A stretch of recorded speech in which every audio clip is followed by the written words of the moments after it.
Hai, minasan konnichiwa. Kembali lagi dengan Wati Sensei di sini.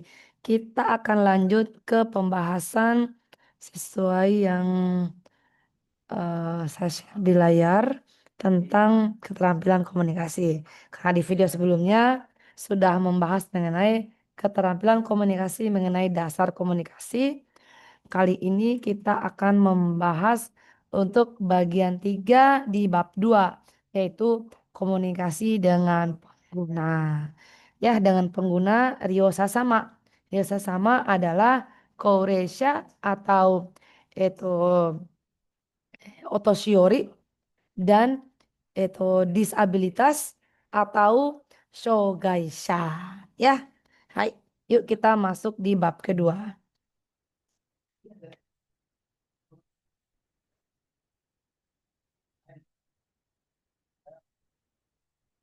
Hai, di halaman 102. Jadi kita akan membahas mengenai komunikasi dengan pengguna setelah mempelajari mengenai dasar dari komunikasi. Baik. Teknik mendengarkan pembicaraan atau teknik menyimak secara aktif. Menyimak secara aktif artinya itu ada ekspresi ketika kita mendengarkan pembicara sedang menyampaikan isi hatinya atau keluh kesahnya ya. Hai. Ya, kita sama-sama bisa membaca. Staf perawat lansia berkomunikasi dengan pengguna, keluarganya, dan tenaga profesional lainnya dalam memberikan dukungan agar pengguna dapat menjalani hidup yang lebih baik.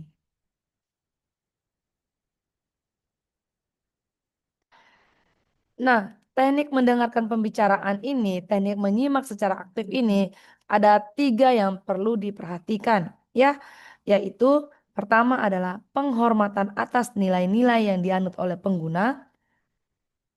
Yang kedua, hal-hal yang perlu diperhatikan dalam komunikasi verbal. Dan yang ketiga ada di halaman 104. Di halaman 104 mengenai, mana halamannya nih? Oke, udah lewat. Dan hal-hal yang perlu diperhatikan dalam komunikasi nonverbal. Kita ulangi lagi. Jadi, teknik mendengarkan pembicaraan, yaitu dengan teknik menyimak secara aktif.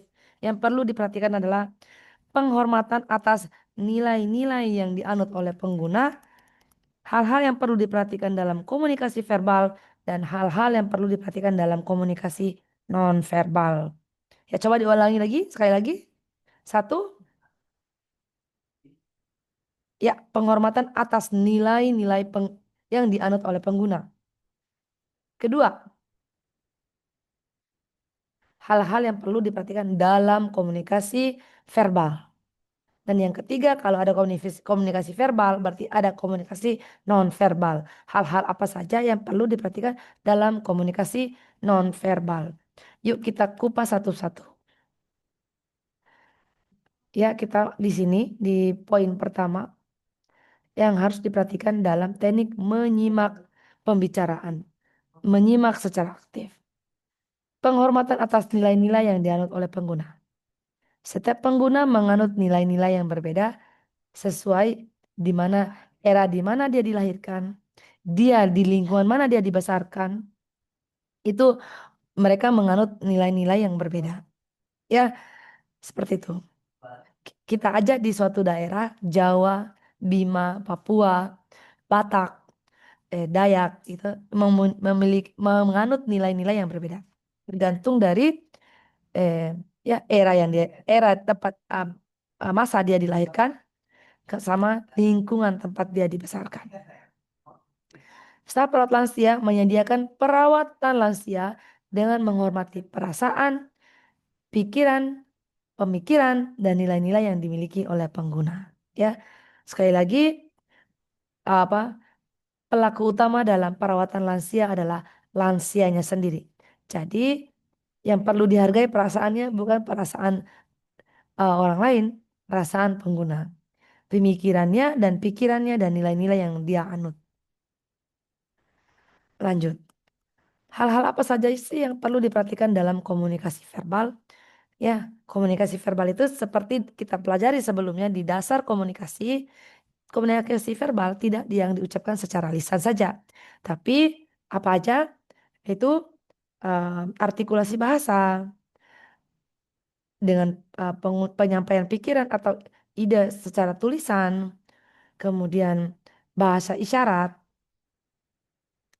itu adalah termasuk dalam komunikasi verbal. Jadi tidak hanya yang diucapkan saja.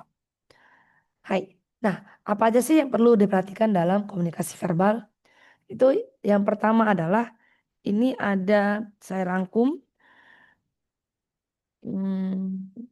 satu, dua, tiga.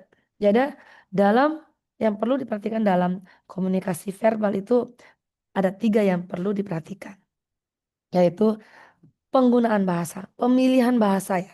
Kita ngomong dengan siapa? Ngomong dengan teman, ngomong dengan anak di bawah umur kita, atau ngomong dengan orang yang usianya di atas kita. Jadi ada pemilihan-pemilihan bahasa. Ya, kalau di bahasa Jepang, Ohayo, Ohayo gozaimasu. Itu ketika kalau kita dengan teman akrab atau dengan orang yang umurnya di bawah kita, kita ngomong Ohayo itu biasa aja. Tapi dengan pengguna, ya di mana orang yang mendapatkan pelayanan dari kita dan dia juga orang yang usianya lebih tua daripada kita, itu perlu menggunakan bahasa yang sopan, ya. Jadi perlu memperhatikan dalam penggunaan bahasa. Jadi bukan Ohayo, tapi Ohayo gozaimasu to iun desu ne. Hai, seperti itu. Hai. Lanjut adalah eh, setelah penggunaan bahasa kita yang perlu diperhatikan dalam komunikasi verbal yaitu teknik bertanya. Teknik bertanya itu ada pertanyaan terbuka dan pertanyaan tertutup.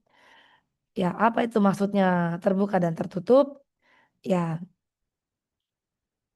pertanyaan terbuka, pertanyaan yang kita apa? Yang jawabannya itu bisa mengungkapkan perasaan dan pikiran orang itu lebih lebih luas ya dengan bertanya kenapa, mengapa, seperti itu.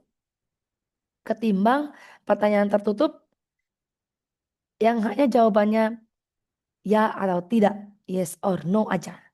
Itu ya. Kamu suka ikan? Iya. Kamu sudah tidur? Iya. Ketimbang bagaimana tidurmu tadi?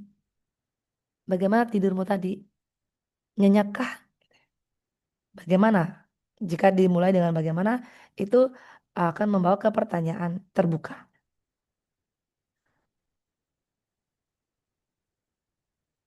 Jadi perlu tidak ada namanya teknik pertanyaan tertutup itu baik atau teknik pertanyaan terbuka itu tidak baik.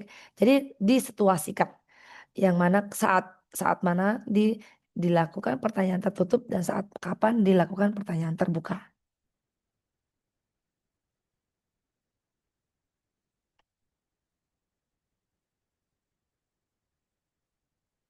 Ya, contoh seperti yang ada di gambar seperti ini ya. Bisa dibaca sendiri aja. Bapak suka makan kari? Ya, suka. Udah selesai. Ketika jika ditanya berbeda dengan pertanyaan terbuka, ibu suka makanan apa? Apa ya? Dia dia kita kasih waktu untuk berpikir dan dia akan tidak hanya menjawab dalam satu kata ya dengan pertanyaan terbuka seperti ini. Apa ya? Dia mikir, saya suka daging, tapi kadang-kadang juga suka ikan sih.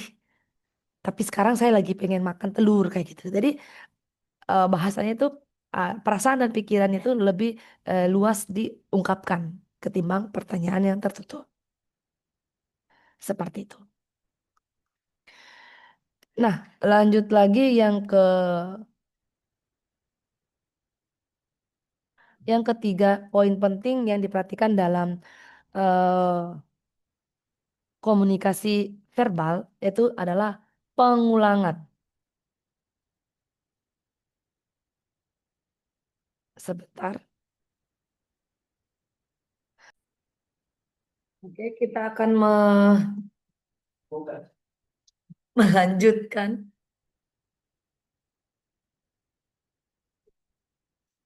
Kita akan melanjutkan di, oke, saya ulangi lagi.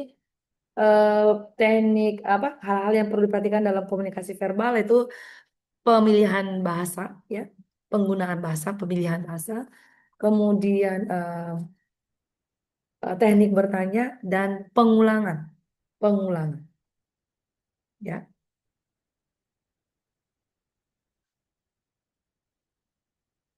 Duh, hilang deh halamannya. 104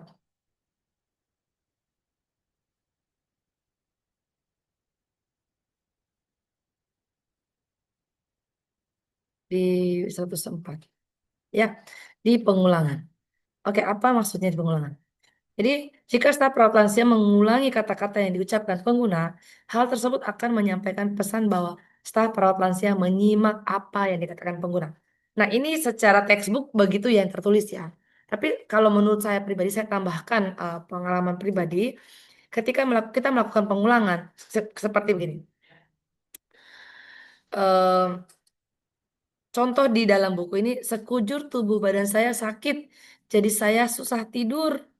Oh, Bapak sekujur tubuhnya sakit ya, nggak bisa tidur ya, gitu. Nah itu tandanya bahwa kita menyimak ya, kita menyimak. Tapi ada juga eh, bagusnya dalam pengulangan kata-kata ini, kita bisa menghindari terjadi miskomunikasi. Jadi eh, komunikasi dua arah itu pertama, contoh nih, eh contohnya aja Bula, gitu ya. Bula, tolong ambilkan buku saya di atas meja di kantor. Oke, kamu, iya Sensei, tanpa mengulang atau mengkonfirmasi ulang apa yang saya sebutkan tadi. Tahu-tahu akhirnya kamu pergi ambil buku dan buku itu memang ada di atas meja saya, ternyata buku yang saya maksud bukan itu. Seperti itu. Itu juga ketika dia melakukan pengulangan, eh, bisa di minim itu miss komunikasi seperti itu. Jadi apa yang disampaikan, apa yang diterima itu diulangi lagi sehingga terjadi bisa berkurangnya miskomunikasi seperti itu. Jadi contoh pengulangannya begini. Oh, sensei menyuruh saya ngambil buku sensei di atas meja ya, seperti itu. Oh iya benar. Kadang-kadang ada juga yang disuruh ambil buku, ngambilnya pulpen, kayak gitu-gitu ya. Itu bisa mengurangi miskomunikasi juga.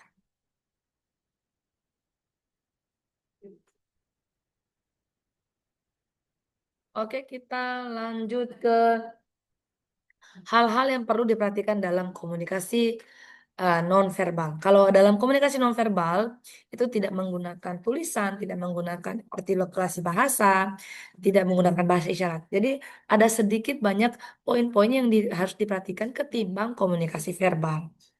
Nah, apakah itu? Saya rangkum dulu ya. Satu, dua, tiga, empat, lima, enam. Ada enam yang perlu diperhatikan dalam komunikasi nonverbal. Apa itu? Yuk kita di halaman 104 ke bawah, scroll ke bawah.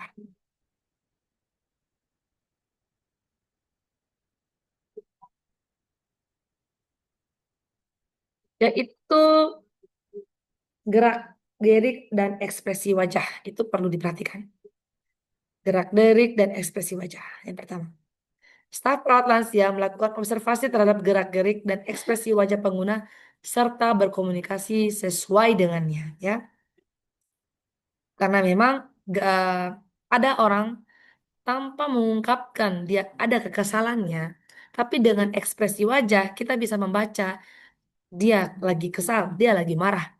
Tanpa mengungkapkan suasana hati yang bahagia akan diekspresikan di wajah seperti itu ya. Jadi sedih tapi ketawa itu kan jadi nggak sinkron gitu seperti itu. Kemudian yang selanjutnya diperhatikan dalam komunikasi nonverbal selain gerak-gerik dan ekspresi wajah adalah kontak mata. Kontak mata ya. Jadi saat pelaku lansia berinteraksi dengan pengguna dengan melakukan kontak mata. Jika tidak melakukan kontak mata dengan pengguna, sulit untuk menyampaikan pesan bahwa Anda sedang menyimak perkataannya. Ya, bayangin aja ketika ada teman kamu, kamu lagi mau curhat, tapi dia fokus ke HP. Nah, dia bilang, dengar kok, saya dengar kok pembicaraan kamu. Tapi kalau kamu pada posisi saat itu, saya dengar kok. Tapi tidak ada kontak mata. Dia fokus ke HP, tapi kupingnya aja ke kalian. Tetap kalian juga sebagai yang menceritakan, yang berkomunikasi pada saat itu juga merasa tidak diperhatikan, ya, tidak disimak dengan baik. Seperti itu. Kemudian yang ketiga ada dari enam itu adalah melakukan kontak mata.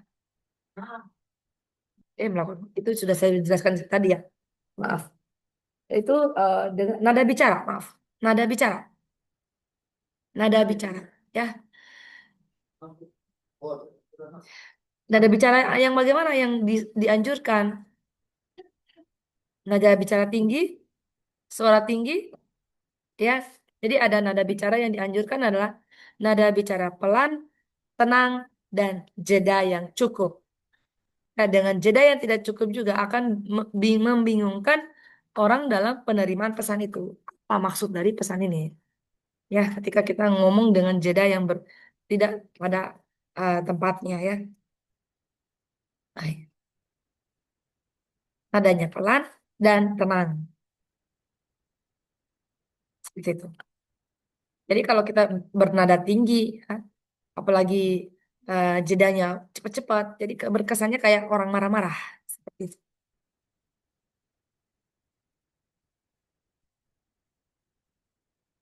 Setelah itu dari yang keempat, ketiga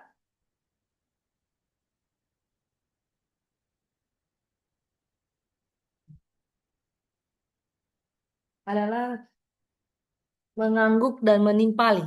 Mengangguk dan menimpali. Mengangguk dan menimpali. Dengan seperti ngomong, oh iya, iya, iya, iya. Oh iya, saya mengerti. Oh iya, iya, saya dengar. Mengangguk dan menimpali. Ya, mengangguk kita tahu kan mengangguk ya gini ya. Menggerakkan leher ke atas ke bawah, ngangguk. Menimpali, oh iya, iya, siap, oke, baik. Kayak gitu. Ya. Jadi dengan mengangguk dan menimpali itu kita berusaha menunjukkan bahwa sikap kita saat menerima apa lagi berkomunikasi itu kita menyimak dan berusaha memahami apa yang disampaikan oleh eh, lawan kita bicara ya. Yang di sini kita maksud adalah pengguna ya, di mana ini adalah pengguna adalah lansia atau orang yang disabilitas. Setelah itu yang perlu diperhatikan selanjutnya adalah yang keenam terakhir adalah gerak gerakan tubuh atau tangan, gerakan tubuh atau tangan ya, gerakan tubuh ya, atau disebut gesture kalau gesture ya dalam yang sering disebut itu.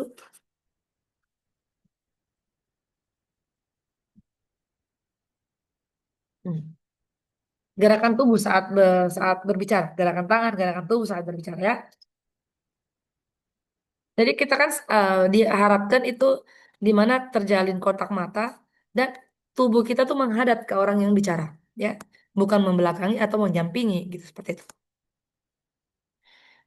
Jadi saat mendengarkan pembicaraan orang lain, sikap menyilang tangan atau kaki, duduk bersandar, itu berkesan arogan ya, memberikan kesan buruk kepada orang tersebut. Ya, hindari itu nyandar, bersilang kaki, bersilang tangan.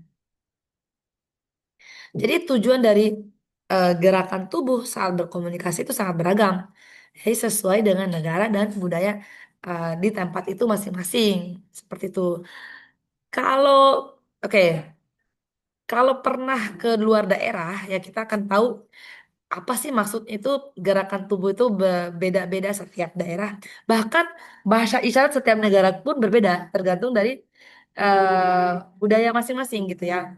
Contoh nih, kalau kita orang Indonesia ya, kalau mau permisi kan begini nih. Permisi kan begini, permisi, permisi gitu, membungkuk dengan tangan di tengah badan kan. Nah, sedangkan di Jepang, permisinya tuh begini, tangannya malah di atas kepala, tangannya malah di atas kepala. Ya gitu ya, permisi. Nah, kalau di Jepang, kalau kita kan kalau manggilnya dengan tangan begini, kalau di Indonesia manggil itu kesini kesini. Kalau di Jepang manggilnya begini, arti itu mau ngelawan gitu artinya. Sini kamu, sini loh. Gue lawan, gue tantang gitu artinya. Tapi kalau manggil sana tangannya ke atas begini. Bisa dilihat video saya ya, ya kayak gini. Nah, itu adalah gerakan-gerakan tubuh itu yang perlu juga disesuaikan dengan negara dan budaya di mana tempat kita bekerja seperti itu ya. Kalau di Indonesia oke gitu ya yang ini. Kalau Jepang artinya lain lagi. Kalau kita uang begini gerakan tangan kita. Kalau Jepang begini. Itu beda-beda ya. Tolong di eh, hati-hati dalam gerakan-gerakan tubuh seperti ini. Jangan sampai dianggap malah ditangkapnya negatif oleh lawan bicara kita. Dan satu lagi, maaf ada yang terakhir lagi, saya rangkum ulang ya. Saya rangkum ulang. Jadi yang perlu diperhatikan dalam komunikasi non verbal itu adalah gerak-gerik ekspresi wajah. Kemudian kedua adalah kontak mata. Ketiga itu nada bicara, gesture tubuh, pergerakan tubuh. Kelima mengangguk menimpali. Dan terakhir keenam adalah jarak dan sentuhan tubuh. Nah, itu juga perlu diperhatikan. Ada enam ya. Kalau yang di komunikasi verbal ada tiga. Kalau di komunikasi non verbal yang harus diperhatikan adalah enam. Yang terakhir adalah jarak dan sentuhan. Seperti itu. Nah, apa sih maksudnya jarak dan sentuhan? Untuk contoh, saya nggak bisa ngambil contoh apa yang dialami orang, yang saya nggak tahu apa yang dialami orang. Jadi saya hanya bisa mengambil contoh apa yang saya alami. Ya, contoh di Indonesia, di Jepang, dan saya pernah juga memiliki teman di luar Jepang dan di luar Indonesia. Jadi disitulah saya merasakan adanya perbedaan jarak tubuh saat mereka berkomunikasi. Ya, kalau kita mau melakukan aisatsu atau salam dengan orang-orang terdekat kan kita cium pipi kanan, cium pipi kiri seperti itu. Kalau salah satu Indonesia di bagian timur mereka mendekatkan hidung mereka satu sama lain itu mereka saling menyapa. Kemudian kalau di Jepang malah membungkuk tidak ada sentuhan sama sekali. Saling membungkuk untuk menyapa satu sama lain tidak ada gerak, tidak ada sentuhan tubuh sama sekali. Kalau di rata-rata yang negara apa bagian Amerika ke sana atau Australia atau yang lain saya nggak tahu biasanya itu mereka lebih ke memeluk gitu ya. Nah, nah itu juga perlu diperhatikan apakah yang mana yang perlu kita jarak dan sentuhan yang perlu kita lakukan ya. Soalnya kadang-kadang kalau terlalu jarak juga takutnya kok dia ini agak jauh dari sama saya, kurang percaya atau gimana gitu kan. Atau takut atau gimana gitu. Kadang-kadang di negatif malah negatif. Tapi kadang-kadang ada juga yang menganggap itu positif gitu ya. Kalau terlalu dekat juga ih apa sih gitu, merisih gitu juga ya.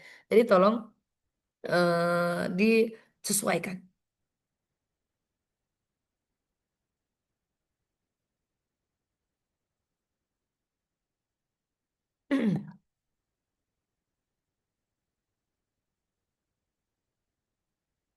Ini contoh yang poin sebelumnya. Jadi kalau lansianya pendek, malah kita membungkuk ya bagaimana matanya itu sejajar. Jangan matanya mengarah dia lansianya pendek atau lansianya lagi duduk terus kita berdiri. Itu jadi berkesannya dia nungak ke kita. Jadi kita berkesannya itu kayak arogan gitu ya. Kita yang membungkuk supaya pandangan matanya itu searah ya tidak atas ke bawah atau bawah ke atas seperti itu. Bahkan kita lebih bawah dibanding pengguna itu lebih baik. Standar banget itu sejajar. Tidak boleh di atasnya dari pengguna. Ya, jadi di Jepang banyak sekali orang yang merasa lebih nyaman jika ada jarak tertentu sekalipun hubungannya mereka dekat. Jadi jarang ada sentuhan fisik ya kalau di Jepang itu ya. Jadi menyentuh tubuh orang lain akan memberikan makna berbeda kepada orang lain tersebut, tergantung waktu, kekuatan, dan frekuensi yang dilakukan. Seperti itu. Tergantung keakraban, kebiasaan, seperti itu. Nah, itu teknik-teknik dalam mendengarkan pembicaraan, menyimak secara aktif. Nah, itu sudah selesai. Kita lanjut ke inform consent. Apa itu inform consent ya? Ini lebih ke masa apa penjelasan dan persetujuan terhadap tindakan-tindakan yang mau dilakukan ke penerima jasa. Ya, kalau di rumah sakit itu biasanya informed consent ini untuk persetujuan tindakan, mau melakukan operasi, mau dilakukan NGT, pokoknya tindakan-tindakan eh, untuk persetujuan dari pasiennya sendiri. Ya. Nah, kalau di perawatan lansia, informed consent atau penjelasan persetujuan itu ada eh, sedikit berbeda.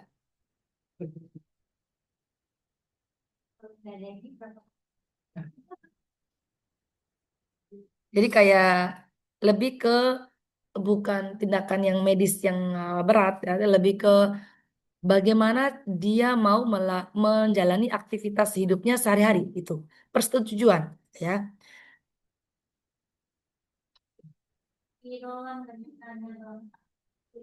Jadi seorang perawat lansia itu tidak serta-merta memberikan pilihan ini loh yang terbaik menurut dia, tapi dia harus memberikan pilihan beberapa pilihan dan menjelaskan kekurangan dan kelebihan setiap pilihan itu.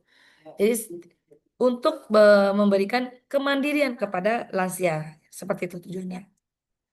Jadi menunjukkan pilihan-pilihan yang ada, menjelaskan kelebihan dan kekurangan masing-masing pilihan itu secara jelas, dan memberikan kesempatan bagi pengguna untuk memilih dan menentukannya sendiri. Gitu ya. Tujuannya kita bisa memandirikan lansia dan kita menghormati dan mendukung apa pilihannya. Seperti itu.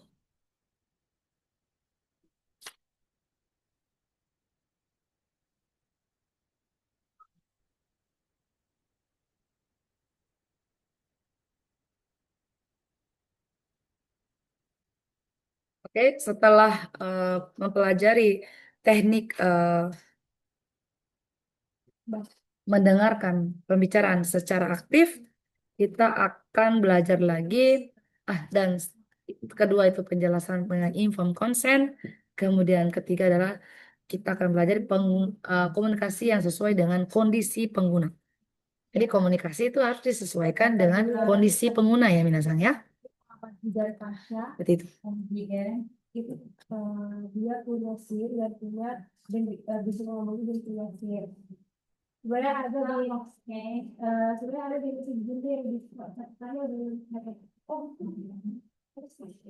terus yang IGD pasien dia juga. Jadi pengguna mungkin kesulitan berkomunikasi karena mengalami penyakit atau disabilitas tertentu. Penting bagi staf perawat lansia untuk memilih metode komunikasi sesuai dengan penyakit atau disabilitas pengguna. Ya.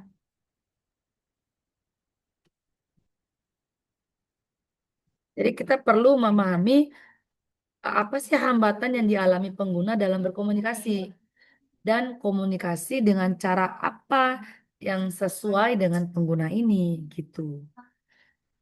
Jadi banyak juga apa teknik informatika sekarang itu digunakan untuk metode komunikasi ya. Banyak ya. Ada yang tinggal dipencet langsung keluar sesuai yang apa yang dia mau katakan. Terus atau ada yang ditempel di leher terus keluar suara gitu-gitu ya macam-macam ya. Kalau IGD dia bisa mengalir dan Nah, karena komunikasi harus disesuaikan dengan penggunanya. Nah, ini kita harus lihat penggunanya ada masalah apa, ya. Kalau penggunanya ada gangguan penglihatan, bagaimana caranya berkomunikasi, ya? Jadi kalau orang yang dengan gangguan penglihatan, jangan sekali-sekali menggunakan komunikasi menggunakan penglihatan. Yaitu dikasih gambar, dikasih tulisan, dikasih video gitu kan. Itu salah salah sekali ya. Jadi apa-apa aja yang harus diperhatikan dalam komunikasi dengan gangguan penglihatan. Yang jelas jangan menggunakan informasi selain penglihatan ya. Menyapa dengan memanggil nama. Ya, jadi ada suara orang ngomong, tapi ngomong sama dengan siapa ini orang? Orang nggak bisa lihat ya. Jadi panggil namanya. Oh, sehingga dia nyadar bahwa orang ini sedang berbicara dengan dia.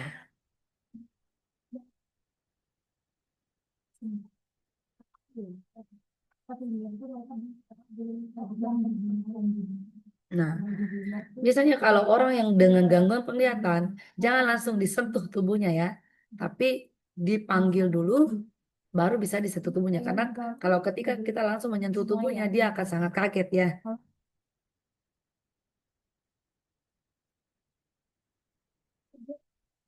Nah, setelah itu jangan menggunakan informasi komunikasi dengan penglihatan, kemudian dengan memanggil nama, kemudian ketiga adalah menjelaskan tempat dan arah secara terperinci. Biasanya kalau orang buta begini atau gangguan penglihatan biasanya itu menggunakan penentuan arah, penjelasan tempat atau arah itu menggunakan arah jarum jam.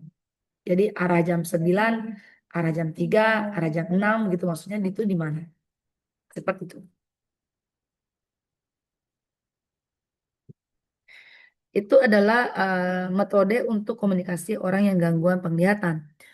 Kemudian metode selanjutnya adalah untuk orang yang gangguan.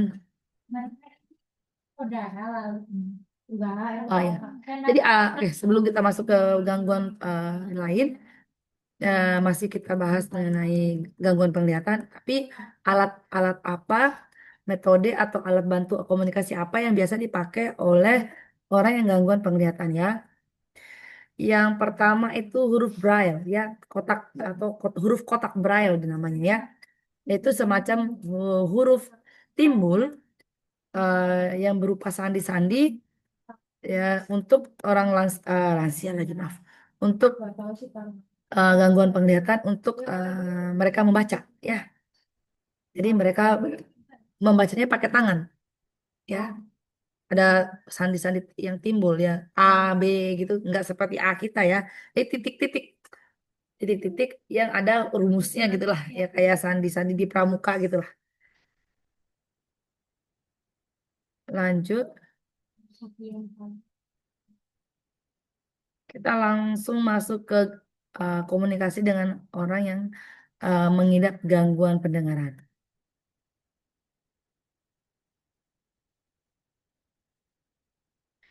Jadi kalau ciri dari orang yang mengalami gangguan pendengaran itu eh, karena dia tuh tidak bisa mendengarkan apa-apa, jadi dia tuh sangat sangat kesepian dan merasa kehilangan ya. Kalau orang yang agak ganggu pendengarannya. Oleh karena itu, untuk orang yang gangguan pendengaran itu perlu ada dukungan mentalnya juga. Caranya berkomunikasi bagaimana? Jangan berbicara menyamping atau membelakangi. Berbicaralah di arah depan, ya. Sehingga walaupun dia tidak mendengar apa yang keluar dari mulut pembicara, tapi dia bisa membaca artikulasi bibir, bisa membaca gerakan bibir dan membaca ekspresi wajah orang yang bicara depannya ya. Kemudian eh, jika eh, bukan tuli total, itu masih bisa berbicara dengan jarak dekat atau berbicara di samping telinga yang masih bisa mendengar. Seperti itu. Memang tidak dianjurkan berbicara karena ini orangnya kurang pendengaran, terus kita bicara dari jauh, terus suaranya keras-keras. Itu tidak dianjurkan. Jadi datang di sampingnya, di depannya, atau langsung ngomong di telinga yang sehat, seperti itu. Berbicara itu secara perlahan dan jelas, bukan teriak-teriak. Ya,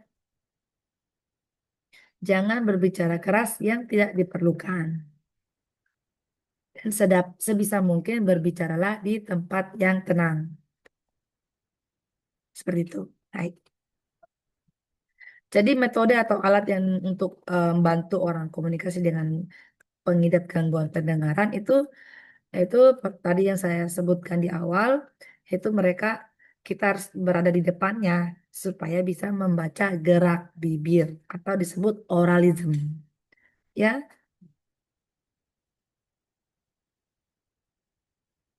kemudian kalau eh, dia gangguan pendengaran selain membaca gerak bibir dengan berhadap di depannya, itu dengan komunikasi tertulis. Jadi menuliskan sesuatu yang mau disampaikan untuk dibaca.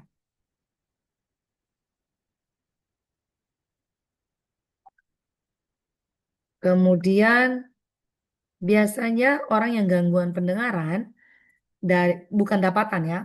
Kalau gangguan pendengaran itu dari lahirnya, biasanya akan diikuti juga dengan gangguan bicara. Seperti itu.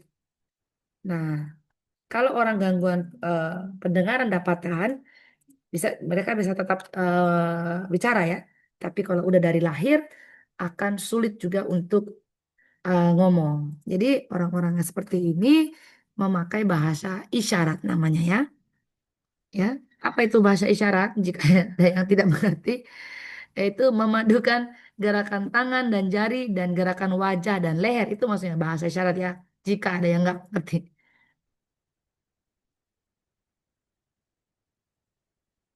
Dan terakhir menggunakan alat yaitu namanya hocoki atau alat bantu pendengaran. Ya,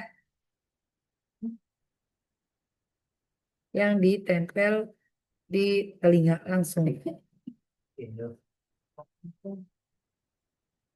Oke, sudah dua gangguan, gangguan penglihatan, gangguan pendengaran. Kemudian kita akan masuk ke bagaimana sih berkomunikasi dengan orang gangguan eh, pengidap afasia atau gangguan bicara, ya. Jadi kayak masukin sesuatu langsung bahasa Indonesia.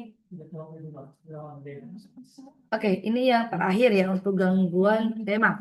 Ini yang kedua terakhir. Yang terakhir nanti bagaimana berkomunikasi dengan orang demensia ya. Ini dua yang terakhir berkomunikasi dengan pengidap afasia. Capek juga ya kalau ngomong terus begini ya. Oke, di halaman 112. Silakan kita ke halaman 112. Pengidap afasia artinya orang yang mengidap gangguan bicara artinya ya. Jangan bingung. Hai. Jadi biasanya afasia ini disebabkan oleh cedera pada area otak besar yang terkait dengan bagian bahasanya ya. Ada bagian di otak itu yang mengatur kemampuan bahasa. Jadi ada cedera di situ. Jadi pengidap afasia ini akan mengalami penurunan fungsi mendengar dan memahami pembicaraan, membaca dan memahami tulisan, bahkan berbicara sulit dan menulis huruf pun sulit. Seperti itu.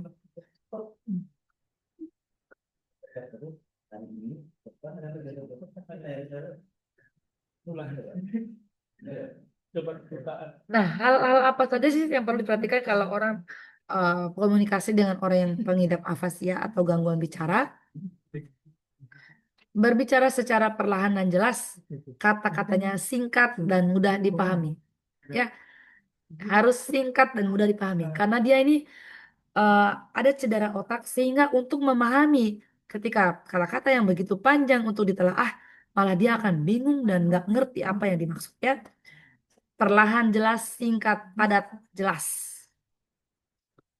Kemudian memanfaatkan komunikasi non verbal. karena ada gangguan bicara dan pemahaman. Jadi lebih baik, lebih disarankan untuk pengidap afasia ini menggunakan nonverbal seperti gambar, foto, gerakan tubuh atau tangan. Nah, jika ada kesalahan kecil dalam berbicara, itu malah membuat bingung. Jadi belibet, salah, sehingga dia ketika kita memperbaiki juga kata, maaf, maaf salah. Jadi bingung, yang mana yang benar. Jadi usahakan tidak menunjukkan kesalahan kecil dalam waktu saat berkomunikasi. Jadi ada sebelumnya saya menjelaskan pertanyaan tertutup dan pertanyaan terbuka. Jadi ada kalanya baik, ada kalanya tidak baik pada saat-saat tertentu. Nah, orang dengan pengidap afasia sangat cocok menggunakan komunikasi pertanyaan tertutup, bukan pertanyaan terbuka. Karena kalau tanya kenapa, mengapa, dia nggak bisa jawab. Seperti itu. Tapi ketika kalau ditanya pertanyaan tertutup yang hanya membutuhkan pertanyaan jawabannya dan tidak, dia bisa menjawab. Seperti itu. Ya, contoh metode yang dipakai yaitu memanfaatkan gerakan tubuh dan tangan selain perkataan. Ya. Kemudian memanfaatkan gambar dan ilustrasi gambar.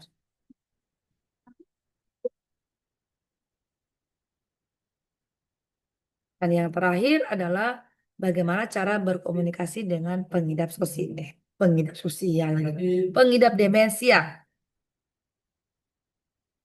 Ini yang terakhir. Ya, pernah bab sebelumnya kita udah pernah membahas ya orang demensia itu seperti apa sih. Jadi kalau komunikasi dengan mereka sudah tahu ya. Yang intinya sebelum pernah saya bilang itu komunikasi dengan demensia itu jangan pernah menyangkal. Jangan pernah membantah apa yang mereka katakan. Tapi jangan juga mengiyakan. Dengarkan saja. Itu ya. Inti dari cara berkomunikasi orang demensia.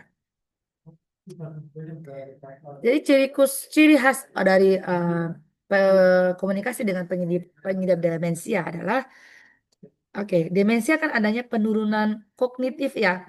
Penurunan kognitif karena ada masalah di otak ya. Jadi percakapan yang sama dapat terjadi berulang kali. Jadi kadang-kadang ada juga komunikasi yang tidak nyambung. Komunikasi itu berulang kali, informasi itu berulang-ulang kali, diulang-ulang-ulang. Dan kadang-kadang juga komunikasinya nggak nyambung. Apa yang dibicarakan dengan apa yang ditanyakan dengan apa yang dijawab. Gitu ya. Nah, apa sih yang perlu diperhatikan dalam berbicara atau berkomunikasi dengan orang yang demensia? Pertama, silakan keluarkan suaranya. Apa pertama? Berbicara perlahan. Ya, berbicara perlahan. Berbicara dengan kata-kata yang mudah dipahami dalam kalimat singkat. Tetap menerima dan berempati tanpa menyangkal pembicaraan pengidap demensia sekalipun jika berbeda dari kenyataan. Ya, contohnya nih, apa sih maksudnya itu jangan menyangkal gitu ya. Dia kebanyakan ada lansia itu kebanyakan lupa dia. Kebanyakan lupa. Udah dikasih makan nih. Contoh ya, udah dikasih makan. Baru juga dikasih makan 15 menit sebelumnya, dia mengatakan saya belum makan. Apa yang akan kalian lakukan? Udah saya kasih makan tadi, sudah kasih makan tadi loh. Mau kalian apa namanya berantem juga sama demensia itu nggak bakal kalah ya. Ya tetap tetap mereka yakin nih bahwa mereka belum makan. Apa yang kita bisa lakukan? Itu tetap menerima dan tidak menyangkal dengan cara begini. Oh belum makan ya. Tapi apa untuk makan selanjutnya masih ada waktu jam segini. Nah, untuk itu yuk kita minum minum teh dulu atau kita ambil minum air dulu untuk menjangkal mengganjal perut gimana gitu. Ketimbang kita menyangkal pembicaraan mereka. Atau yuk kita makan snack dulu untuk mengganjal perut gitu. Ketimbang sudah makan tadi, udah saya beri, udah kasih kasih makan tadi. Ketimbang seperti itu, ya. Kalau kali 1000 kali kalian ngomong pun sudah kasih makan, tapi mereka yakini mereka belum makan. Seperti itu, ya.